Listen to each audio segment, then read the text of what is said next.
Namaste, I am Mini and welcome to my channel Foodotomic.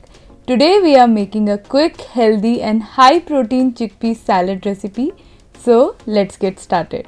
To a bowl, add finely chopped cucumber, carrot, arugula leaves, cabbage, spinach, onion, lettuce, cherry tomatoes, parsley and cooked chickpeas. For the dressing, add olive oil, soy sauce, agave syrup, tahini, lime juice, garlic powder, red chili flakes, nutritional yeast, pepper, salt and mix well.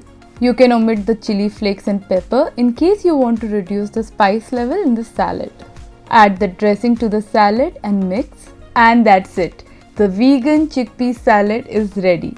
The salad recipe is light, healthy, packed with vegetables and absolutely scrumptious. It makes a lovely light lunch or side dish and is perfect for barbecues or picnic. It's the perfect way to brighten up your pantry staples with fresh ingredients. So if you like this recipe, do give it a thumbs up and don't forget to subscribe to my channel Foodotomic.